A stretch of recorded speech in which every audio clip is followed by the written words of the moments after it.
There are powers on Earth too hidden to be seen, and conspiracies too vast to comprehend. For years, the world has seen fact distorted, reality manipulated, and the truth concealed. Join the Pierre Sabak podcast to uncover the real meanings behind ancient aliens and their symbolism.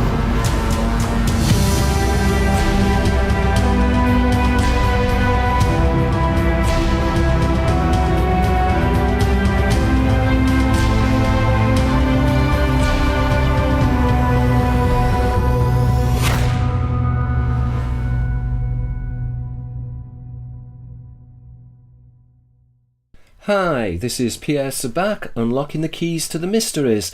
Now today I thought I would do something a little bit different. I thought I would go through my book Holographic Culture and discuss the contents within the book. So today we're going to go through the contents pages of my book Holographic Culture and go through it systematically. Now there are a number of different reasons for this. First of all, I just wanted to summarise the material that we've done so far on this series of work, Holographic Culture. Secondly, I'm also aware that there's a number of new people who are coming to this material, and so I wanted to try and make this work accessible, and also to go through a few technical definitions as well, so that people are very clear about what I'm actually talking about. And lastly, I've had a number of emails recently in which people have asked me specifically what my book is about, so I thought that this was a good opportunity to look at the material in a very detailed manner. Now, first of all, before I go through the contents pages, I just want to go through some technical language so that we're very clear about what I'm actually talking about when we're discussing the contents of the book. Now, the first term which we need to look at first of all is Skaphology, and Skaphology can really be understood as the deconstruction of angelic vessels within the religious and mythological tradition, and this is particularly concerned with the representation of the Angelic Sailor. Now, as I've said before, the Angelic Sailor can really be understood to be an alien and corresponds to what we would understand as an alien, meaning the definition of an alien. So Skaphology primarily is the study of flying saucers, but this is the study of boats within the ancient world. Secondly, we will also be looking at the artifact. Now, the artifact is a universal code which runs throughout all human language. It's encoded within cult teaching. Now, the evidence for the artifact is found predominantly within polyglottal symbolism. Now, polyglottal symbolism is a wordplay which appears in many different languages. So, for example, a simple rendition of a polyglottal symbol would be God and dog, or, for example, we might have in Arabic Allah and Awa, which is tabak. So these are wordplays which are found in multiple languages. Now, this shows the existence of a universal grammar, and this universal grammar, I've argued, is actually alien within inception, and there's a high degree of artificiality associated with the artifact. Now, part of the subliminal symbolism involved with the artifact actually concerns itself with the parallel society, and it's useful here just to give a very short definition of what we mean by a parallel society. But essentially, the parallel society is an august organization. It's described by the writer Plutarch. So it's thousands of years old, and essentially it encodes the human and non-human elements. Now, by this I'm talking about human and non-human angels. Now, in the ancient world you had two groups of angels. You had the cherubim, which were this human tradition, and then you had the seraphim, which was this non-human tradition, seraph, which is a serpent. They worked together, but also the tradition was differentiated, that there was a partition within this occult knowledge. Essentially, within Freemasonry, this knowledge between human and non-human angels, which we would understand today as being alien entities, for example the Nordics and the reptilians, but they are working together, and these two traditions can be represented as the two pillars within Freemasonry. Now, I just want to emphasize here that the Parallel Society in some respects is distinct from Richard Dolan's Breakaway Civilization. Now, the Breakaway Civilization is far more recent in its inception, and the Breakaway Civilization is really equated with the development of the nation state. Now, the Parallel Society, as I've maintained, is divided between the seraphim and the cherubim. The Parallel Society also concerns the division between human and non-human elements, and the interplay between these various different factions, between the emissaries, which can be understood to be angelic emissaries or angelic messengers. These are a type of angelic diplomat. Now, concerning the Parallel Society, and in particular the seraphim and the cherubim, is a holographic culture. Now, by the holographic culture, the evidence for the holographic culture is primarily found within apocryphal traditions, and this is essentially denotes beings which have deconstructed the mechanics of reality, and by this I really mean waveform particle duality. So these are beings that can disassemble reality. They've deconstructed the mechanics of reality. Now, the holographic culture is succinctly described really by the Elohim gods within apocryphal literature. So the Elohim are described as the gods, literally the high ones, and these are beings which are individuated as an Elahh. This literally means a high creature. It's a polymorphic word, so again it has this definition of a living god, but a living god is a definition which is compatible with a high creature. Now, this is very interesting because the definition Elahh in today's jargon is an extraterrestrial biological entity. So we can see that the two terminology is compatible. Now, the Elahh, they are dematerialized as the ru'akh Elohim, which are the high spirits. Now, the high spirits are understood in the ancient world to denote the jinn. The word jinn, Old Semitic gen, a serpent or a worm, is related to jana, which is to hide or to conceal. So this is an invisible race, and this is appertaining to an occult tradition. Now, the holographic culture really are split between three orders, and these three orders are known as the Tripartite or the Tripartite Illuminati. Now, the Illuminati it can be split into three main sections or three core groups. These are proto-humans or the cherubim, which are the proto-human angels. You have the seraphim, which are the non-human angels or reptilian. As I said before, these different groups are working together but are also antagonistic within the philosophical and religious traditions. And then you have this combined progeny, and again the combined progeny is very closely related to the neophyte, Greek neophytus, the newly planted. So the synthesis of the tripartite really culminates with a conjoined lineage, and this conjoined lineage is expressed symbolically as either a grafted, a stitched or a woven bloodline. And again, within the ancient languages, the reframe, which were understood to be the ghosts, which were also understood to be the giants, is coming from an etymology to stitch. So there is this connection between that which is stitched or grafted. Now, obviously, the holographic culture, and in particular the parallel society, links into what I have defined as ECG, or extraterrestrial controlled governments. This is primarily symbolized as the ship of state. So gubernatio is to steer a vessel or a ship, which relates to the government. Now, there are also other definitions which I cover in the book as well, such as an angelic abduction, which is known as ancient alien abduction, AAA. Now, I'm here trying to point out within holographic culture that the abduction phenomenon is not something which is new. It's not something which is just part of the 20th and 21st century, but this goes back into the ancient world, and I give specific etymologies in order to show the correlations between modern day abductions and abductions within the ancient world. I also, in holographic culture, I talk about IFOs, which are identified flying objects.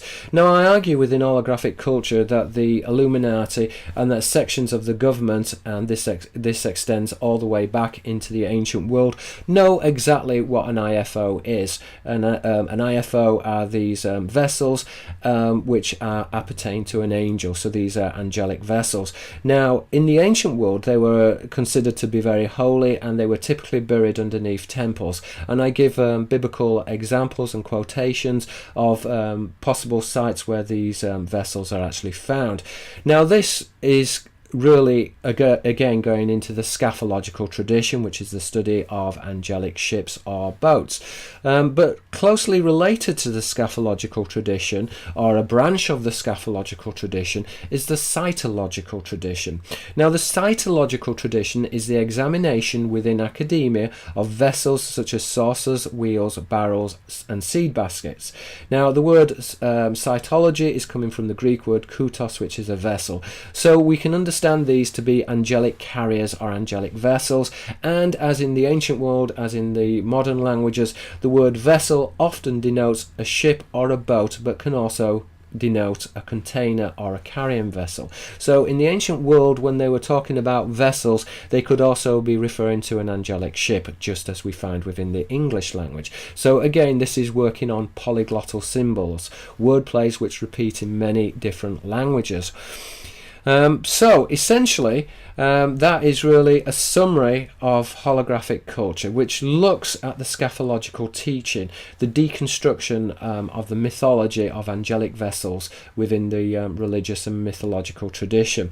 As I've said before, this is a concealed tradition which shows that the angelic ship and its occupant, the angelic sailor, which I refer to otherwise as the Angelian, this tradition, it informs a hidden history or an occult history of the flying saucer.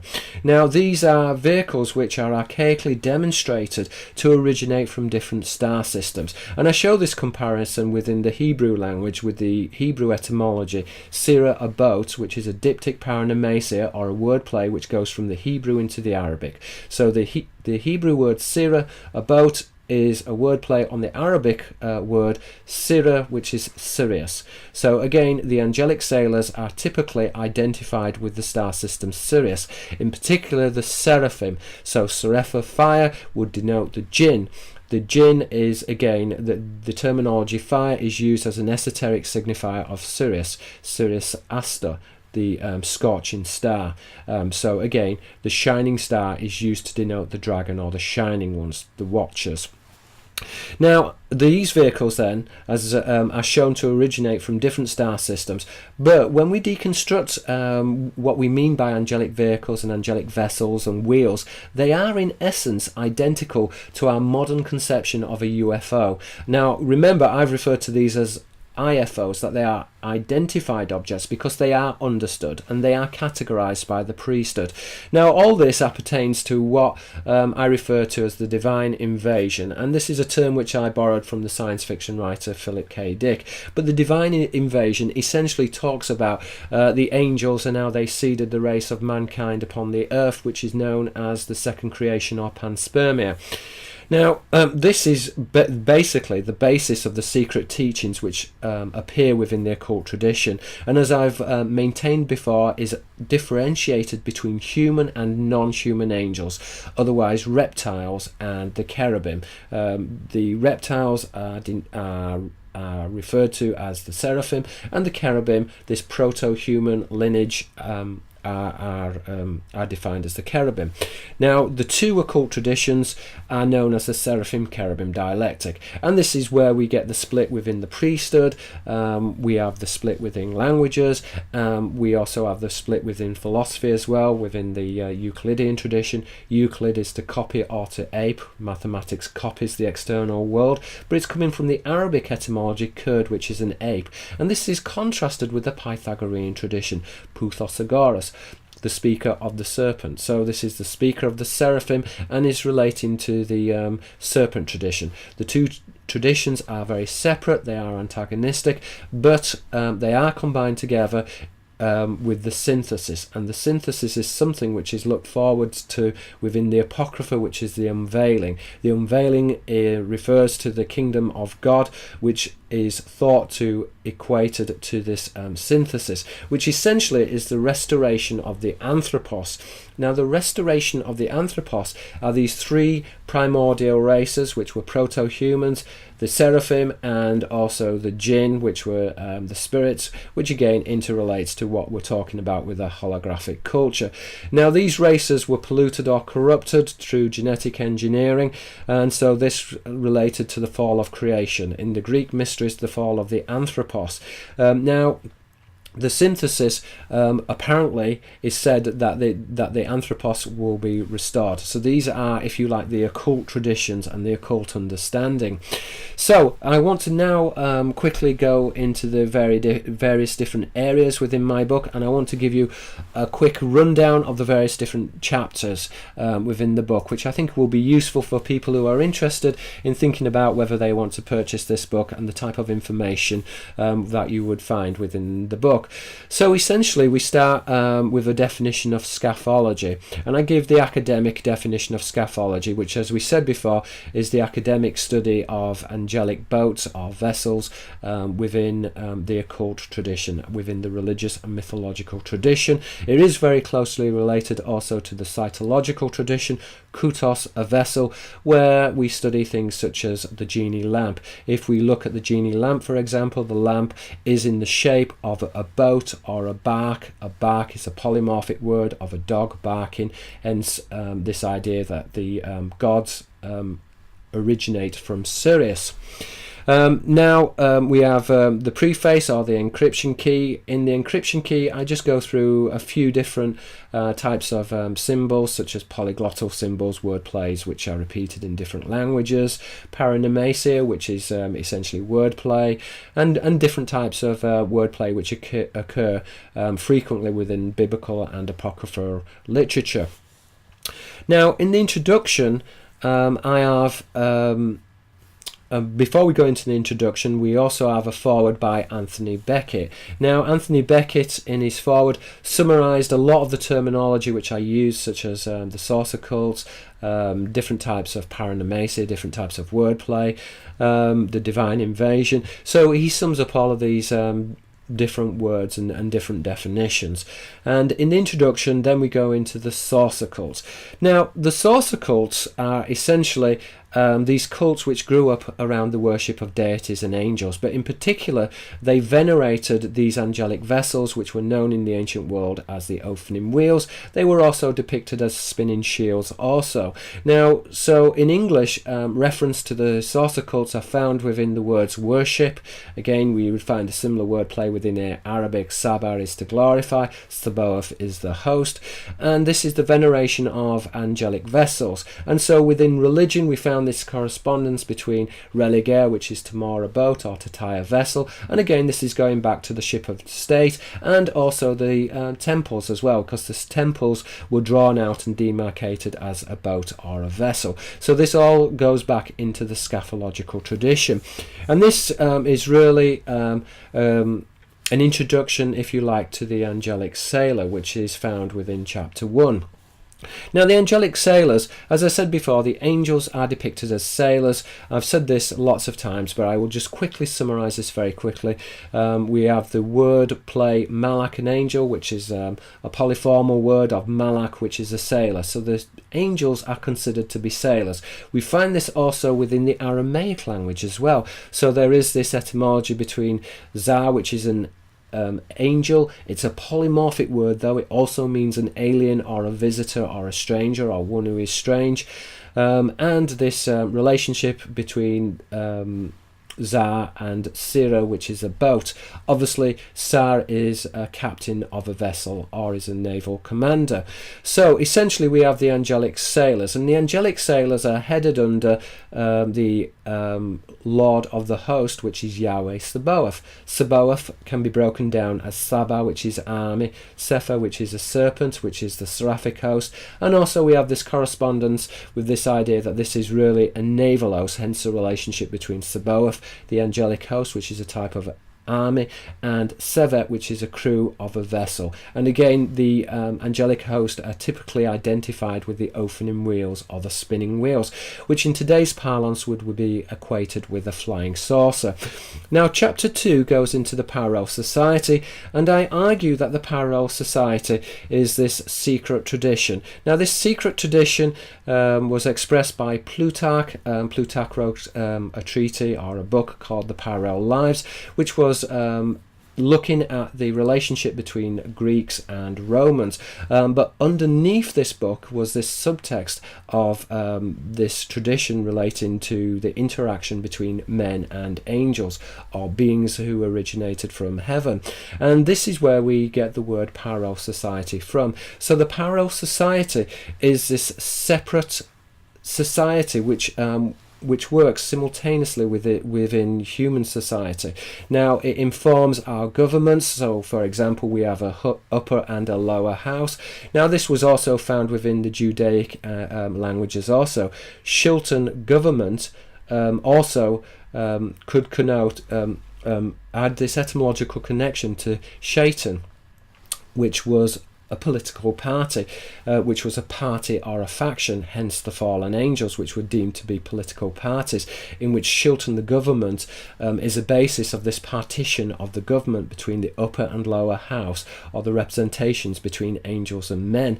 Now, this interfaces with the bloodline as well, so with the royal bloodline. So, for example, we have Sultan, and again, the word Sultan relates to Tanim, which is a dragon. So there are all these esoteric signifiers showing that the parallel society is essentially an extension of the ship of state. Now, the ship of state is a boat or a vessel which is moored to heaven, and this is based upon both the government and also is based upon the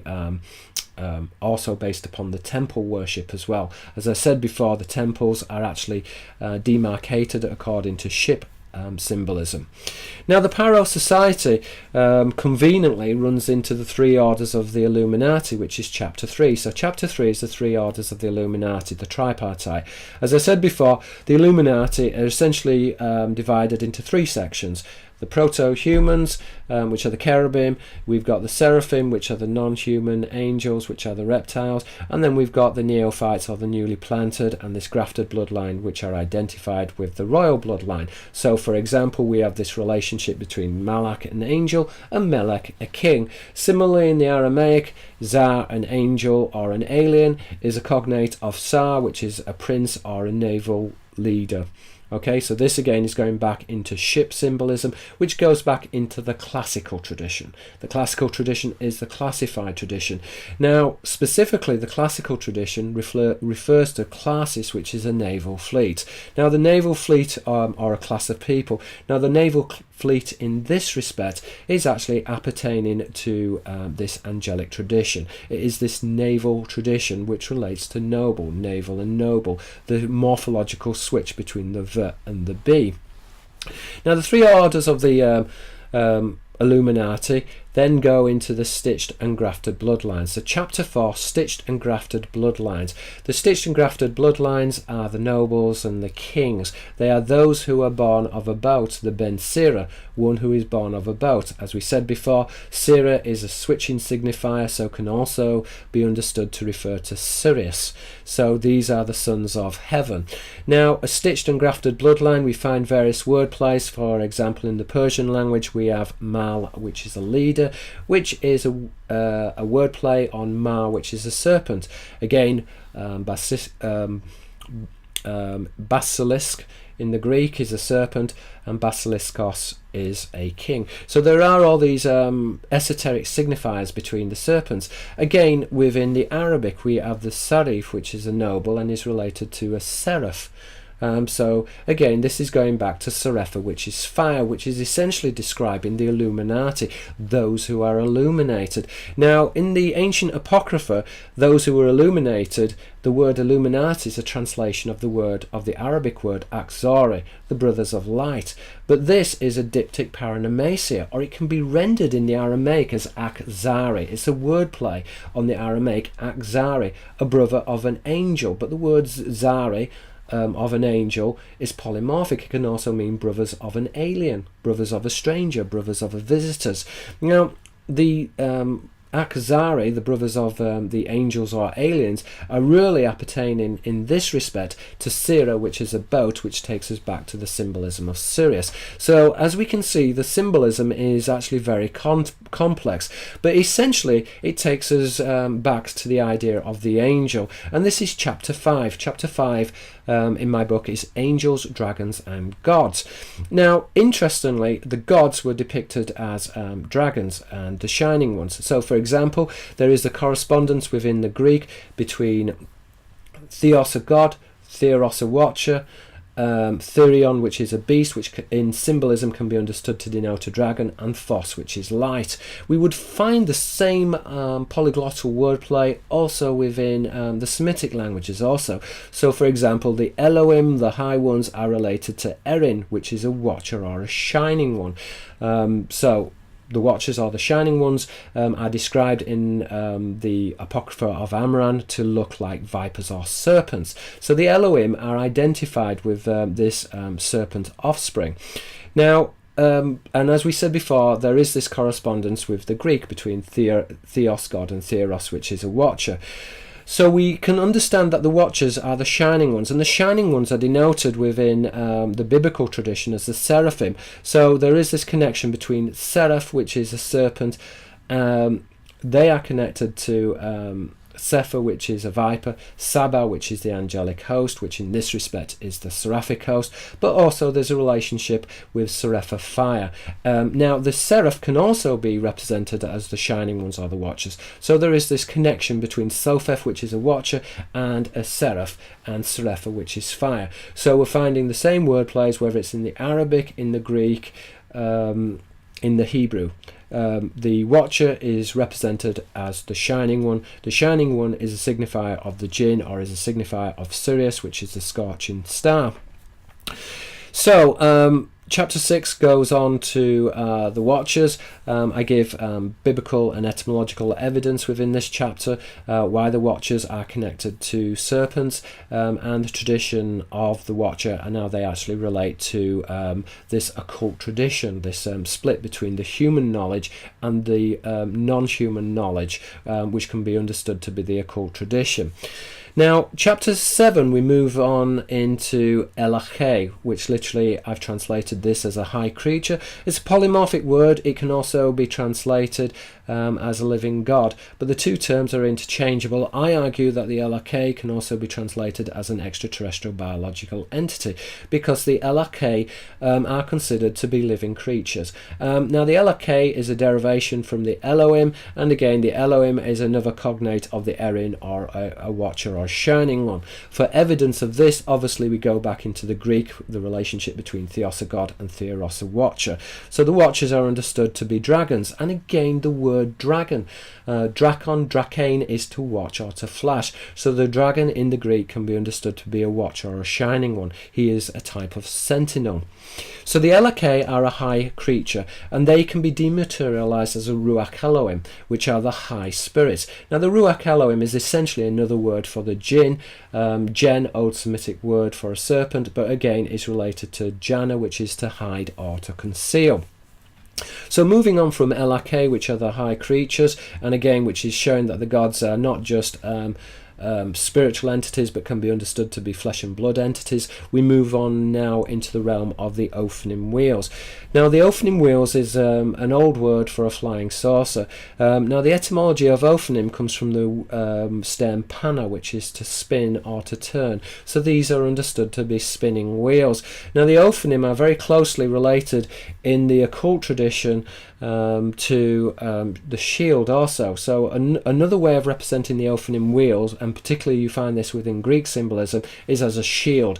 Now, shields were used as a type of missile, hence there is this relationship between missile and missionary. Now, the missile typically was a flying shield, so the shields would be placed into a catapult, and they would be used as a type of projectile, and they would fly and they would spin. Now, the gods were connected to shields. In Greek mythology, this is the Aegis shield, which is carried by a god. So, for example, and we find etymologies also denoting a relationship between a shield and a vessel. So for example, we find that the word opulon, a shield, is related to opolite, a soldier. In this context, opolite, a soldier, can be understood to be the angelic host, and pleon, which is a boat or a vessel. Now this is because the shields were adorned on the side of a boat, and what better way of representing an angelic boat than denoting a shield which is a projectile which can fly. So the Greeks represented these spinning wheels as shields. Now the Ophanim wheels can also be represented as barrels and as seed containers, and this links in to the tradition of panspermia and the planting of mankind upon the face of the earth, which in the Quranic tradition and in the biblical tradition is referred to as the second creation. Now number 9, chapter 9, I've titled this Ancient Alien Abduction. Again, I give lots of evidence to suggest that alien abduction is not a new idea. It goes back into the ancient world. In the ancient world, it was known as nympholeptus, which is to be abducted or taken by the nymphs. And again, we find this correspondence with the harpy also. For example, the Greek word apue means an abductor, one who snatches, or an abductor is related to the etymology of opulon, which is a shield, which is an angelic vessel, opolite, which can, in this context, can be understood to be the angelic host, and pleon, which is a boat. So the abductors were again interconnected with scaphological motifs, with these boat motifs found throughout the ancient world. Now this leads us on to the conclusion, and I split the conclusion into the alien dialectic, and the alien dialectic can really be understood to be this dialogue or this discussion between whether aliens are physical entities or whether they are spiritual entities, whether they are just this control structure, or whether they actually are something which is physical and this nuts and bolts reality. And I look at all three sections in order to try and understand the question better, and try and also to give a satisfactory answer to this question.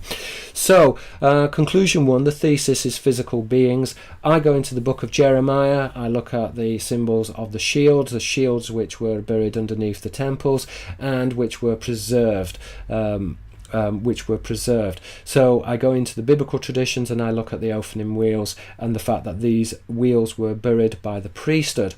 Now in conclusion 2, I've got the antithesis, which are spiritual beings.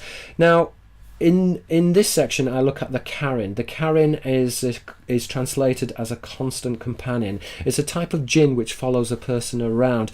Now the Kharin are interesting because in English we could also really represent the Kharin as a familiar. So it really can be understood to be a type of familiar spirit. Now this goes into the seraphim-kerubim, which in the Islamic tradition are the noble recorders. Now the noble recorders record every deed which mankind has done, or which every human does, whether it's good or bad. But this goes back into the Hermetic traditions of the noble recorders, which are found within the book of Libelius, and he speaks of the noble recorders. So the Quranic tradition is really going back to a much earlier source, which is the Hermetic source. And so again, it's very interesting when we look at these correspondences between the Bible, between the Apocrypha, and between Quranic teachings, and how all these are interconnected within the Apocrypha literature, this literature which has been hidden or which has been concealed. Lastly, we go into holographic beings. Now I argue that that the aliens or the angels, that they can be understood to be both physical beings as found within the ancient Aramaic etymology Elahh, a high creature, but it can also be dematerialized as a ru'akh Elohim, the high spirits. And so these beings are holographic beings, not so much in a literal sense, but in the sense that they are deconstructed waveform reality. They understand the duality between particle reality and the waveform, and they have deconstructed and they understand and they have broken down the physical parameters, the physical mechanics of reality. And this is why I refer to them as the masters of waveform. And this is a very important concept to get our head around, because not only have they deconstructed the physical parameters of reality, which involve time and space, and so, for example, within the ufological tradition, when people see flying saucers, sometimes the flying saucer looks bigger on the inside than on the outside. These spatial distortions again are related to a species which can control a waveform reality. Again, they can live outside of time, or that they can time travel. So this is all a part of a holographic culture. And in my epilogue, I refer to, or I talk about a holographic culture. So my epilogue is dedicated to the definition of a holographic culture, what this would entail. Also, I go into Platonic and also Pythagorean symbolism. So we look at, for example, the Pythagorean monochord, in which Pythagoras talks about that you have this monochord, which is this single string. The slow vibration of the string is physical reality. The fast vibration is are these spiritual states, and he argues that there are these multiple realities, and these multiple realities can be understood to be between the spaces, and these are time intervals between vibration. So this is a very important idea. It informs a lot of current thinking in terms of string theory, which is going back to this classical source, which is essentially Pythagoras' monochord. Now again, examples of Pythagoras' monochord is also found with the harmony of the spheres, in terms of that all of the planets have this different sound or vibration. They emit a vibration, and this goes back into the idea that the Earth also has a particular vibration, but this is all going back into Pythagorean physics. So we explore this idea and the implications of what the waveform means for a holographic culture. Now, then I have a number of essays and supplemental material. I begin this with an essay called The Beginning of the End, or A New Beginning. And this essay is titled The End of UFO, Reframing the Debate. Now, the reason why I wrote this is that there's been a lot of skepticism recently to argue that the flying saucer is just a modern construct, and that the nuts and bolts idea concerning a flying saucer is redundant. And I've really tried to address this, and I've tried to really put forward the argument that this idea that there are aliens which come from different star systems, and that they have physical craft which are nuts and bolts, I think that the evidence is shown that this is true, and that this is a very useful construct. But not only this, I also argue that this construct is very ancient. It's not a modern idea, but it goes back into the ancient world. And for us to understand the occult tradition of flying saucers, we really need to go back to the study of where they actually originate from, because the term flying saucer, again, is a Greek term. One of the terms which they use to refer to a flying saucer, it is a saucer, and essentially it was a votive dish which was used to sacrifice to the gods or the deities, and their votive dishes were in the shape of flying saucers because they were worshipping, again the definition ship, to worship these entities or these emissaries or deities.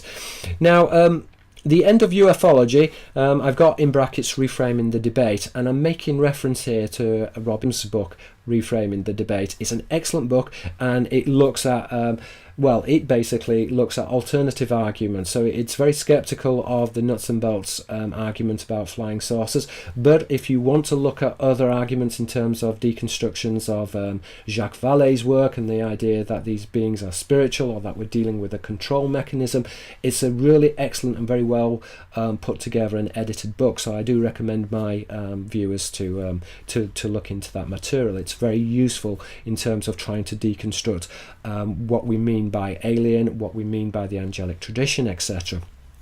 Now, I've got further supplemental material. I've got supplemental material on hollow ships of Japan, which were described as an Utsu no Fune.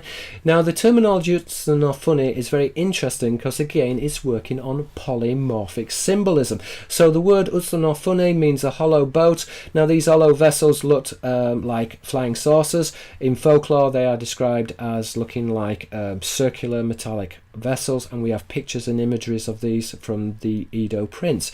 But the terminology utso no fune can also be used in a figurative sense to denote a hollow tree.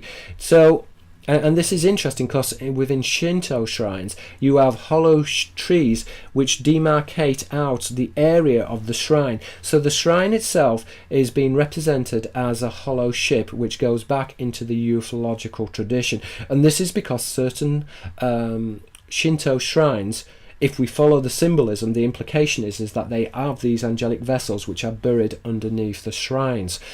I also talk about the tale of Urashima Taro, who was essentially a time traveller. Now this is a folk tale within Japan, but again it's going back into a lot of the ideas which we find within the traditions of a holographic culture, and also it mirrors the tradition found within the Quran of the sleepers in the cave, who also time travelled, and they also time travelled for the same length of time. So again there is this parallel between different traditions, between different religious and folklore traditions. Supplemental material 7, I look at Paul Heya, the former Minister of Defence. He did a talk called Who Are the Aliens? And so I actually look at this and I go into the occult symbolism a little bit. Supplemental material, part 8 of supplemental material, I've got the first Earl of Mountbatten and his observation of a flying saucer, or more specifically is Gardner's observation of a flying saucer. This flying saucer landed upon his property. I go into this occult tradition, and I argue that the aliens didn't just coincidentally just turn up at Mountbatten's place, but this goes back into the parallel society, and that royal diplomatic leaders of the earth interface, that they talk and they communicate with these entities, and this has been going on for 1,000 years. So in other words, this is an open secret, and so I discuss this in this section.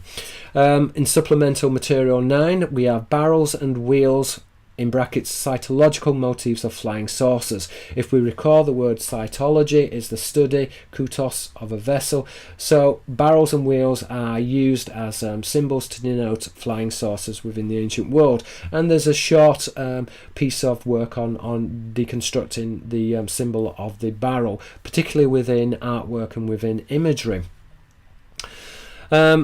In the glossary, I've got a very extensive glossary because I use a lot of terminology. I also use some neologisms as well, because the problem is that when we're dealing with complex symbolism, the English language just doesn't have the words to describe what is happening within symbols.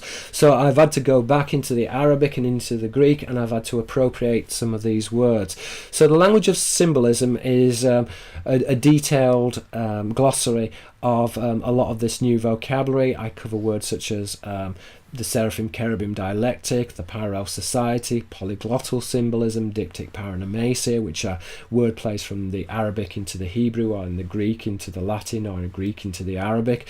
So it gives you a really good basis. So again, if I use a term within the book, you can always reference it within the glossary.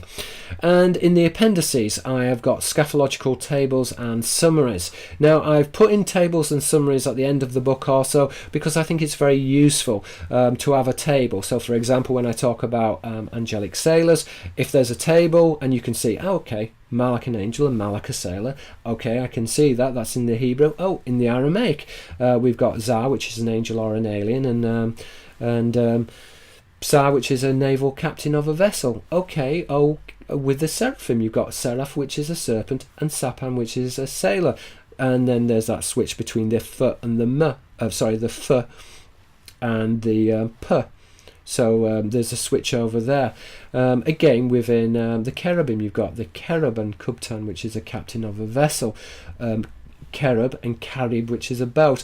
So all of these correspondences, when you can see them laid out in the table, you can read them very easily, and you can see the correspondences very easily.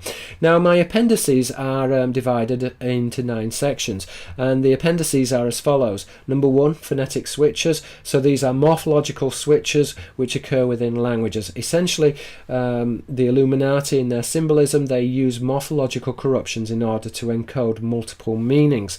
So for example, they may encode a relationship between the word.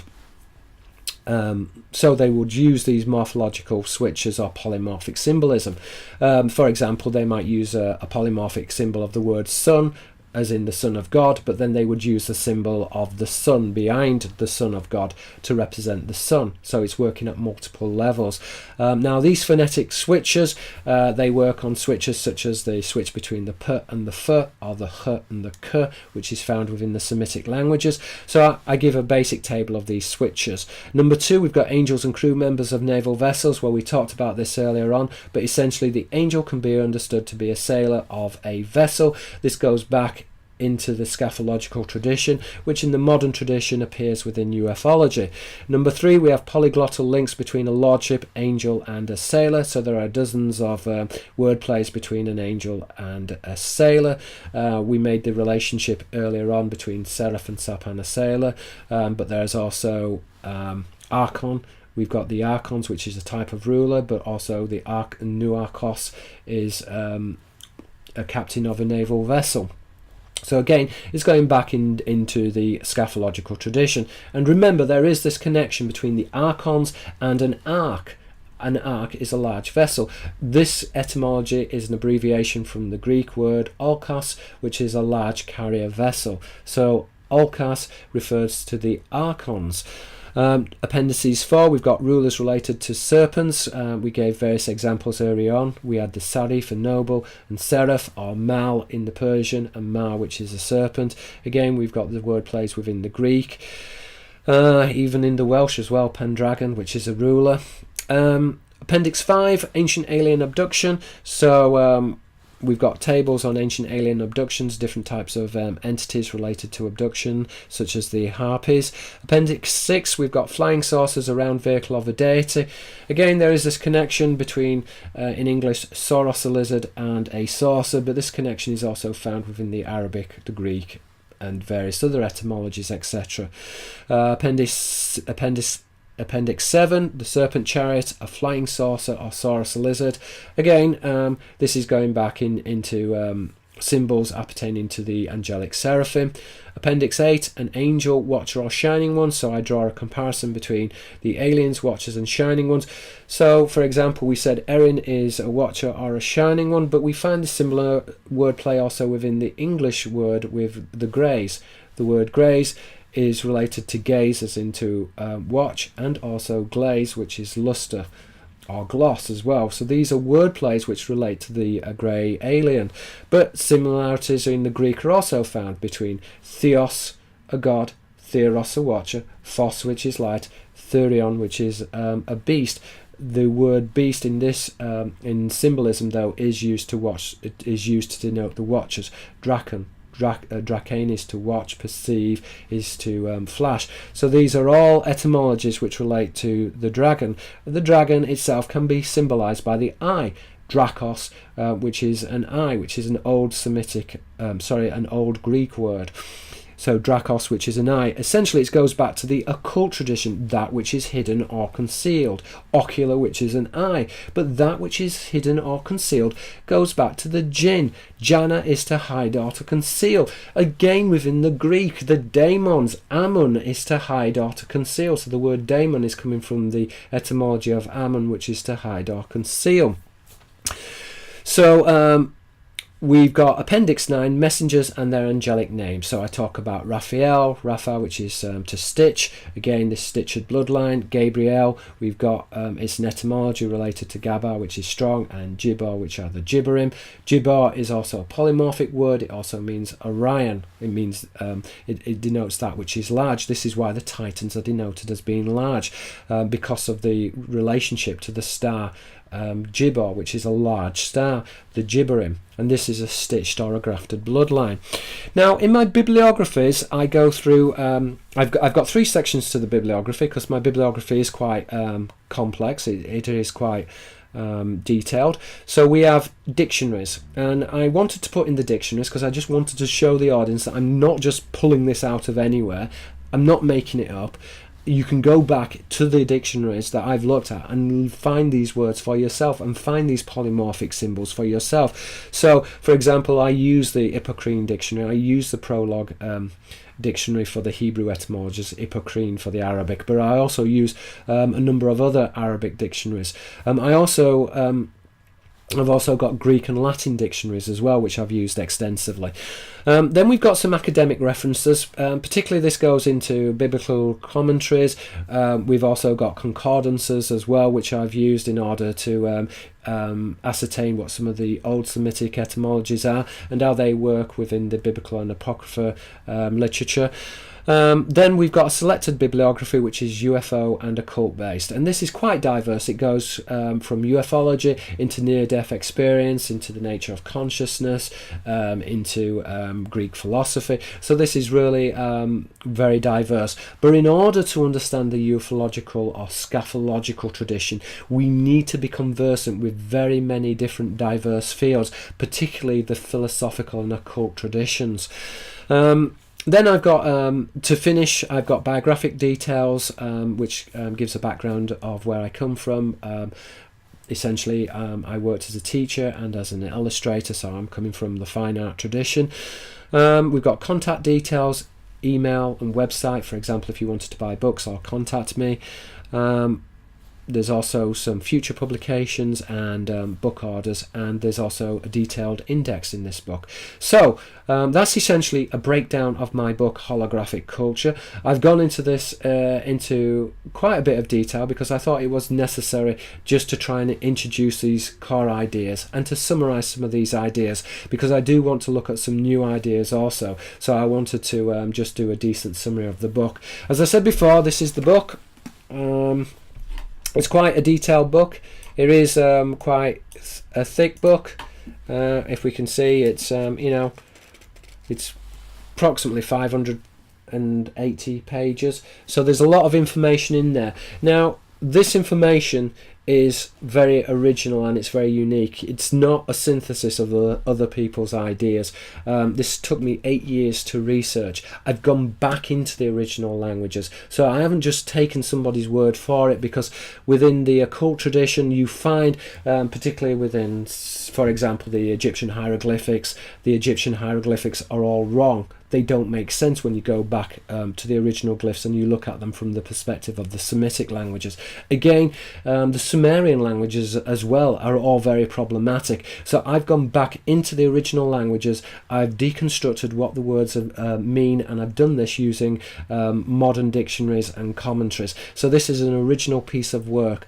Okay, I hope you've enjoyed this video. If you have, then please give me a thumbs up. Please subscribe to my channel as well, because I'm trying to make my YouTube channel viable, but I don't really have that many subscribers at the moment, and I think that this is really important work. It's very important because the scaphological tradition is not understood, and before my book, okay, there was this, if you like, this idea within the alternative media, and it's been around for a long time, that the angels are aliens, and this has been around since Van Daniken and even earlier. So these ideas were around for 50, 60, 70 years, but there was no proof. It was just essentially a tenuous argument. My book shows emphatically that the angels can be construed to be alien and that they go back to the same tradition. I have proven this. This is the first book that has proved this. So I think that this is a very significant and a very important book. I think that this information needs to be disseminated. So please disseminate this information. Please subscribe, please try and make my channel viable, and for those people who listen to my YouTube and keep on commenting on my channel, thank you for being a part of my channel, and thank you for all the valuable comments that you write down. I do try and address most of the comments, so please keep those comments coming. If you like this video, then give my video a thumbs up. This is Pierre Sabak. Let's try and make this a better world. Thank you very much.